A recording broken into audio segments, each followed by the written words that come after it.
वचन का जो विषय उसके ऊपर ध्यान करें। बहुत ही गहरा वचन प्रभु ने आज हमें दिया है। वचन का विषय ईश्वरीय चंगाई। हालेलुया, सभी बोलिए हालेलुया, हालेलुया। ईश्वरीय चंगाई। मेरे अजीज बहन भाइयों, इसके बारे में बहुत सारा प्रचार हमने भी सुना और बहुत सारे प्रभु के दास सुनाते हैं। ईश्वरीय जो चंगाई है वो परमेश्वर के वचन पर विश्वास करने से आती है। हालेलुया। जो ईश्वरीय चंगाई है वो परमेश्वर के ऊपर, प्रभु यीशु मसीह के ऊपर विश्वास करने से आती है।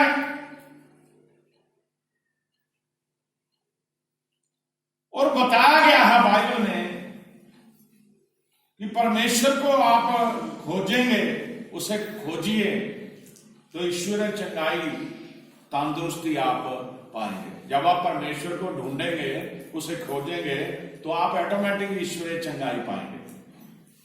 आज पूरी दुनिया में लोग बहुत परेशान हैं। हॉस्पिटल भरे हुए मरीजों से, घरों में लोग तड़प रहे हैं दुख से। पूरी दुनिया में वायरस ने हाहाकार मचा रखी है। बिजनेस लोगों के ठप हो चुके हैं। बहुत सारी कमियां, बहुत सारी परेशानियां झेलनी पड़ रही है। पैसे की तंगी झेलनी पड़ रही है। शरीर कमजोर हो रहे हैं। बहुत सारे लोग बीमारियों से मर गए हैं। लेकिन सवाल यह है कि जो विश्वासी हैं, जो परमेश्वर के ऊपर भरोसा रखते हैं, वो अगर परमेश्वर पर विश्वास करेंगे तो ईश्वरीय चंगाई उन्हें ऑटोमेटिक मिल जाएगी। Hallelujah, hallelujah. अब बाइबल में एक सवाल है, हम सभी को सुनना चाहिए। क्या हमारा यीशु मसीह हमारे रोग बीमारियों से हमें छुड़ाएगा, छुड़ाता है? जब उसने हमारे पापों की सजा अपने ऊपर ले ली तो इस बात को जानिए कि उसने हमें चंगाई देने के लिए सब कुछ किया। बाइबल में हम पढ़ेंगे निर्गमन की पुस्तक, उसका 12 अध्याय, उसकी पहली आयत से 13 तक बड़े ध्यान से पढ़ना।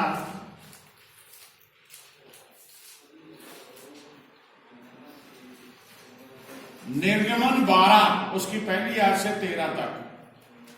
फिर यहोवा ने मिस्र देश में मूसा और हारून से कहा। हाँ, यहां पे बड़े ध्यान से सुनिए। कहा किसने? यहोवा ने, परमेश्वर ने मिस्र देश में मूसा और हारून से कहा, यह महीना तुम लोगों के लिए आरंभ का ठहरे। ये महीना तुम लोगों के लिए शुरू का महीना ठहरे। आमीन। अर्थात वर्ष का पहला महीना यही ठहरे। अर्थात वर्ष का पहला महीना यही ठहरे। इजराइल की सारी मंडली से इस प्रकार कहो, इस्राएल की सारी मंडली से इस प्रकार कहो, इस महीने के 10वें दिन, इसी महीने के 10वें दिन तो तुम अपने अपने पितरों के घरानों के अनुसार, तुम अपने अपने पितरों के घरानों के अनुसार घराने पीछे एक मेमना ले रखो। घराने पीछे एक मेमना ले रखो। और यदि किसी के घराने में एक मेमने के खाने के लिए मनुष्य कम हो, यदि किसी के घराने में एक मेमना के खाने के लिए मनुष्य कम हो, तो वह अपने सबसे निकट रहने वाले पड़ोसी के साथ प्राणियों की गिनती के अनुसार एक मेमना ले रखे। हाँ, अपने पड़ोसी के साथ प्राणी की गिनती के अनुसार एक मेमना ले रखे। और तुम हर एक के खाने के अनुसार मेमने का हिसाब करना। हर एक के खाने के अनुसार मेमने का हिसाब करना। तुम्हारा मेमना निर्दोष और तुम्हारा मेमना निर्दोष और 1 वर्ष का हो, 1 वर्ष का नर हो, और उसे चाहे भेड़ों में से लेना, चाहे बकरियों में से। हाँ। और इस महीने के 14वें दिन तक उसे रख छोड़ना। और उस दिन गोधूली के समय इजराइल की सारी शाम के समय इस्राएल की सारी मंडली के लोग उसे बलि करे। तब वह उसके लहू में से कुछ लेकर जिन घरों में मेमने को खाएंगे उनके द्वार के दोनों अलंगों और चौखट के सिरे पर लगाएं। जो मेमने को जिबा करेंगे, उसको बलि करेंगे, उसका जो लहू है, जो जिन्होंने वो मेमना खाना है जिन घरों में, वो अपने दीवार के अलंगों पे चौखट के ऊपर उसका लहू का निशान लगा लेंगे। और वह उसके मांस को उसी रात आग में भूनकर अखमीरी रोटी और कड़वे साग पात के साथ खाएं। उसके मांस को उसी रात आग में भून के अखमीरी रोटी और कड़वे साग पात के साथ खाएं। उसको सिर से पैर और अंतड़ियों समेत आग में भूनकर खाना। उसको सिर, पैर और अंतड़ियों समेत आग में भूनकर खाना। कच्चा या जल में कुछ भी पकाकर ना खाना। कच्चा और जल में कुछ भी पका के ना खाना। और उसमें से कुछ भी सवेरे तक ना रहने देना। उसके लिए उसमें से कुछ भी सवेर के लिए ना रहने देना। और यदि कुछ सवेरे तक रह भी जाए, यदि कुछ सवेर तक रह भी जाए, तो उसे आग में जला देना। तो उसे आग में जला देना।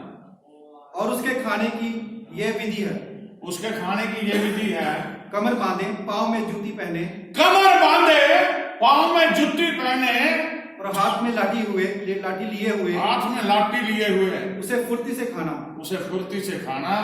वह तो यहोवा का पर्व होगा। वह तो यहोवा का पर्व होगा, क्योंकि उस रात को मैं मिस्र देश के बीच में होकर जाऊंगा। उस रात को मैं मिस्र देश के बीच में होकर जाऊंगा। और मिस्र देश के क्या मनुष्य क्या पशु सबके पहलोटों को मारूंगा। मिस्र देश के क्या मनुष्य क्या पशु सबके पहलोटों को मार दूंगा। और मिस्र के सारे देवताओं को भी मैं दंड दूंगा। मिस्र के सारे देवताओं को भी मैं दंड दूंगा।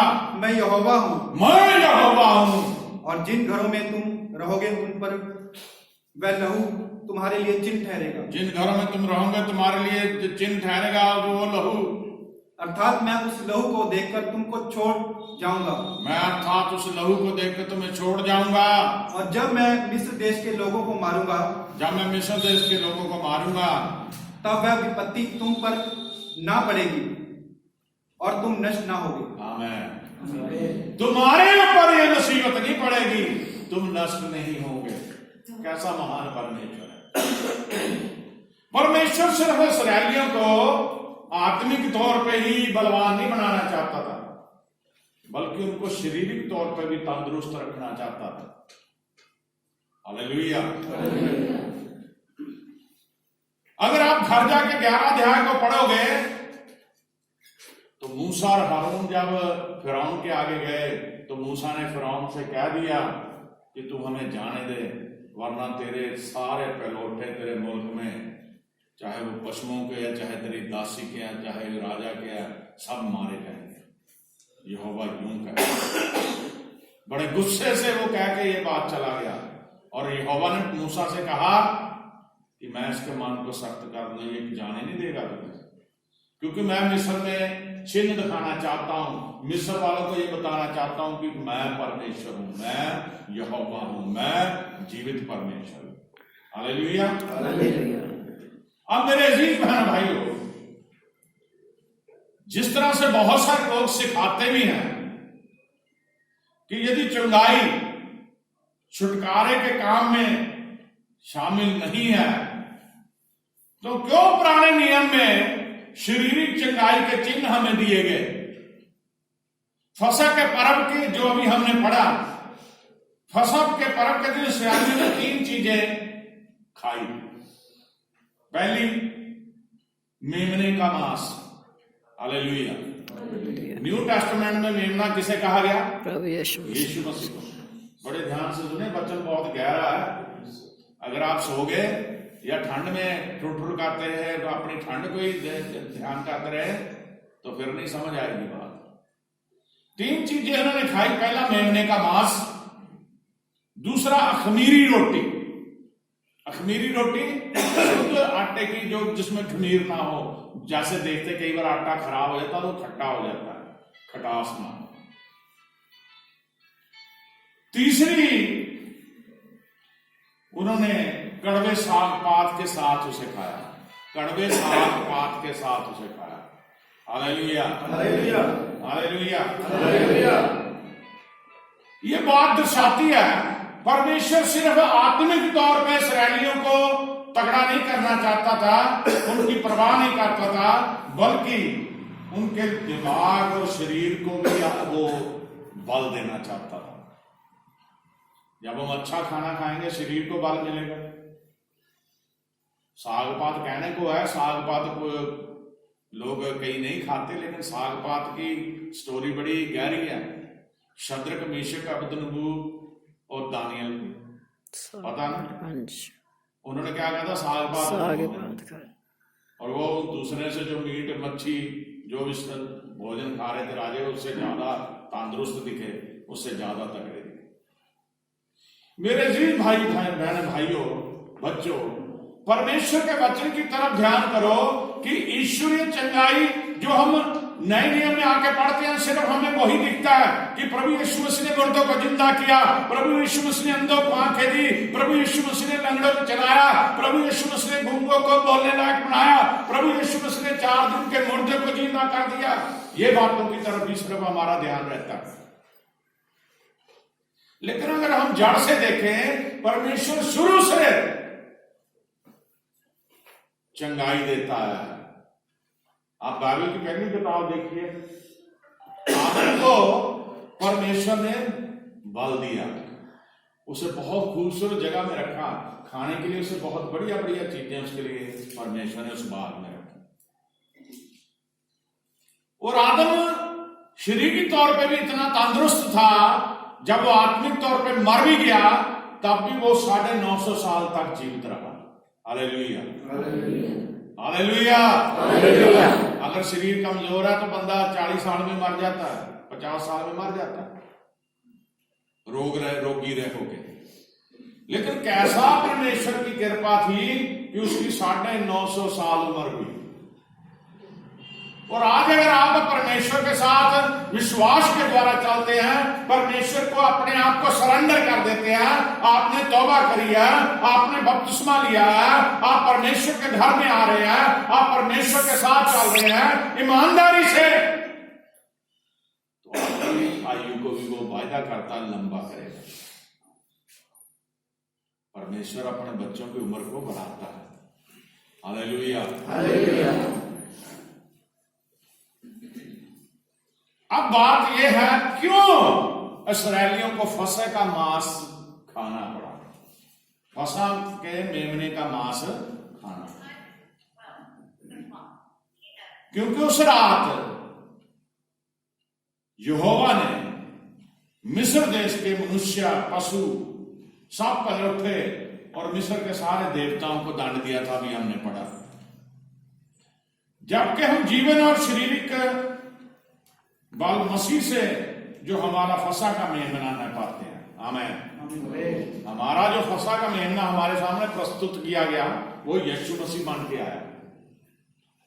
उस समय तो इस्राएलियों ने भेड़ में से, बकरी में से, जो अभी हमने पढ़ा कि मेमना लो, उसे जीवा करो, लेकिन परमेश्वर ने एक योजना कैसी बनाई हुई थी। उस समय परमेश्वर ने लोगों को वो चिन्ह दिया, लेकिन नए नियम में आके वो जो इस्राएलियों ने फसह का मेमने का लहू बहाया था और फसह के मेमने का मांस खाया था, वो यीशु मसीह आके नए नियम में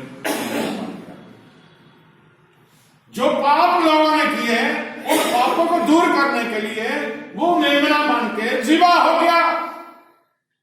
इसीलिए जब होली कम्युनियन की रस्म हम करते, प्रभु ने क्या कहा था अपने चेलों को, ये लो रोटी, ये मेरा बदन है, मांस है, खाओ इसे।